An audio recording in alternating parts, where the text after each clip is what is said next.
Hello everybody and welcome to another episode. In today's episode I am going to show you how to replace the CV axle boot on any VW GOLF MK6 out there. So today I'm working on this car, and this car is made in the year 2010, but the method is working for almost any car out there. So as you can see right here, I have the new boot which I'm going to install over the axle, and it's made by SKF. This is a very good manufacturer and I recommend all to buy from this manufacturer. So in today's episode I'm going to show you how to replace it on the passenger side, but it is exactly the same on the driver side or on any side. So it doesn't matter, choose the side you are going to replace it and just start doing the job.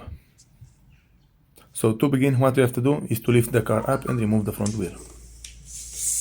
Also, if you don't have an impact gun, I recommend you all to remove the center bolt, the bolt which is holding the axle mounted to the hub, before you remove the wheel and before you lift the car up, because in this way you'll have more leverage and you'll be able to remove it a little bit easier. In my case I don't have to worry about it because I have a very strong power gun, I have a very strong impact gun, and I can remove it in any situation. So after remove the front wheel, this is how it's looking. This is how the CV boot on this axle is looking, and as you can see in my case it's all broken. The owner placed some duct tape over the boot just to make sure the grease will not completely came out from inside it and it will not destroy the CV axle. So today I'm going to remove everything and I'm going to install everything like new. And to begin this job, what you have to do first is to remove this bolt which is holding the axle mounted to the hub. After that you have to remove the bolts which are holding the lower control arm mounted to the hub. You'll have 3 screws right here. You'll have to remove all of them and you'll have to push the control arm down, and normally you will also have to remove the tie rod end.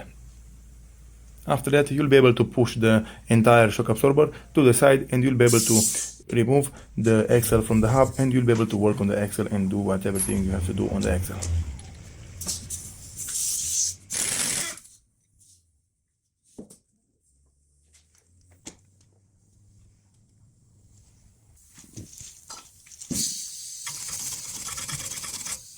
Like always, I recommend all to take a wire brush and clean the bolts and the nuts and also the threads very good, because in this way the bolt will come out very easy at the end of the day. And I also recommend all to take some WD-40 and spray over the bolts, because in this way it will clean the threads and it will make it slide very easy. As you can see, in my case I'm using an impact gun, but if you don't have one, you can also use your normal wrench and remove the bolts by hand.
After you're able to remove the lower control arm and you are able to push it down and move the shock absorber to the side, I recommend all to take the bolt which is holding the axle into the hub and screw it just a little bit, and I recommend all to hammer it with the hammer, because in this way you will push the CV axle out of the hub and you will be able to remove it by hand afterwards. So after you do all of these things, I recommend all to also remove the tie rod end. You'll have to use a special tool, and if you don't have it you can also use a normal hammer and hammer it on the side, and the tie rod end will come out from its place.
Okay everybody, so as also, those are all the parts which you'll have to remove in order for you to remove the CV axle from the hub, and this is the space which you'll have to work with.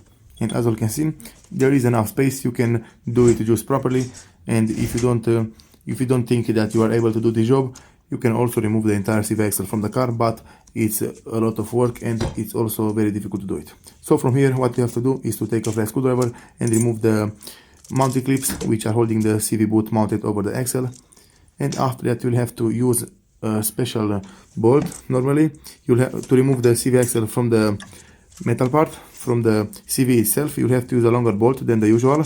I have this special bolt which is the exact same threads for the axle, and you'll have to screw it in with the impact gun, and because of that the CV axle will come out from its place. And if you don't have, as you can see, this is the length of the bolt, and if you don't have a bolt like this, you can also put a piece of metal in the top of the normal screw. So you have to add an extension of the normal screw, because you will want to make it longer. So if you don't make it longer, you won't be able to push it and screw it in, and you won't be able to remove the CV axle from the CV.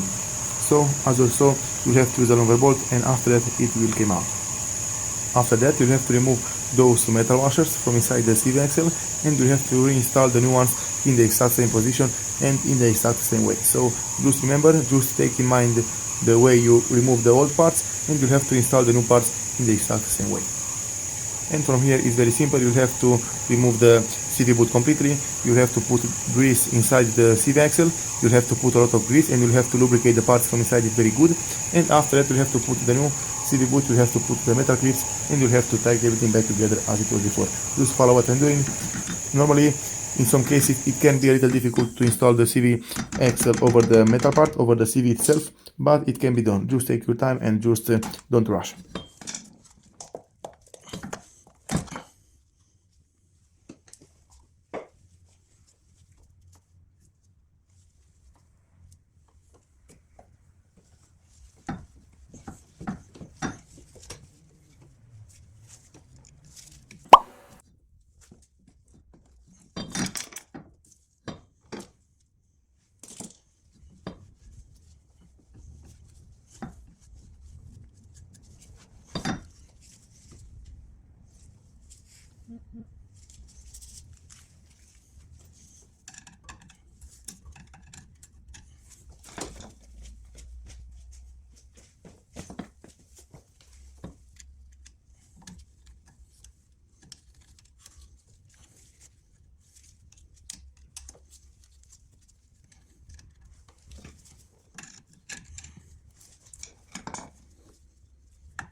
Okay everybody, so after you put back the CV boot and also all the washers from inside it, you'll have to take the grease from the box and you'll have to put it inside the CV axle.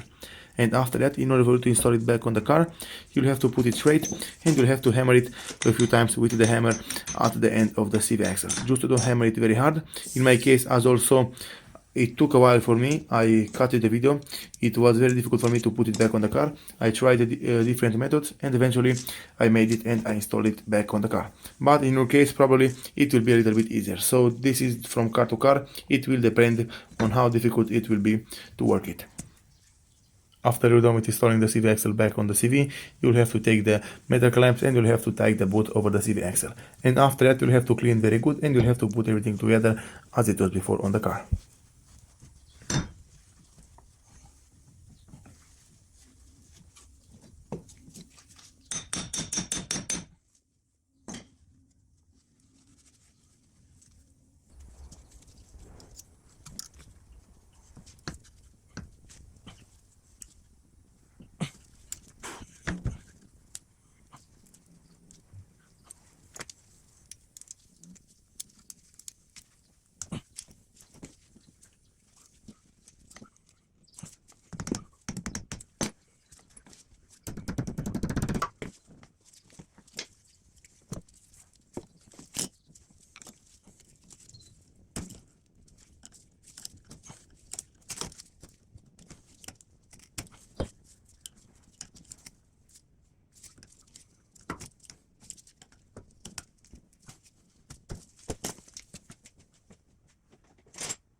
So to install the metal clamps which are securing the CV boot over the CV axle, you'll have to use a special set of pliers like this one, but if you don't have it, you can also use a normal set of pliers.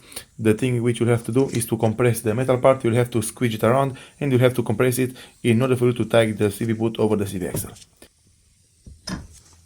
As also, in my case, everything is working perfectly, everything is looking great. So from here, I will go ahead and I will assemble everything back together and I will come back to show you guys how everything is looking. So to install back the CV axle and put it back in the hub, you'll have to take the shock absorber, you'll have to take the hub and you'll have to pull the CV axle inside it. You'll have to squeeze it around just a little bit, you'll have to turn it left and right until it will go inside the spline, until it will go inside the hub, and after that we'll have to push the lower control arm and we'll have to put it back on its position.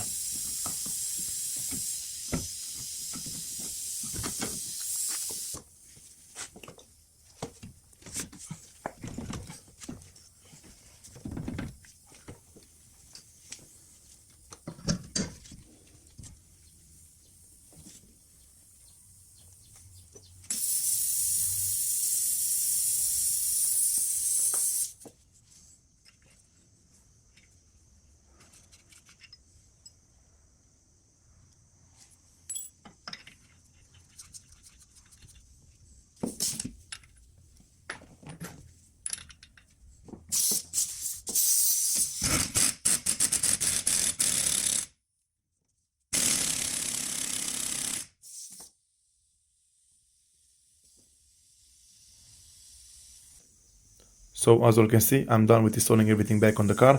I installed the bolt from the CV axle, I installed the tie rod end, I also installed the lower control arm, and I tightened all the bolts. And I always like to use some copper spray just to prevent the rust and just to help me in the future to remove them a little bit easier. So as you can see, this is how the CV boot is looking. Everything is installed as it should be installed, and right here I have the old parts. Those are all the parts which I removed from the car. Thank you all for watching. If you like this video and found it informative, please leave a like and a comment down below. See you next time.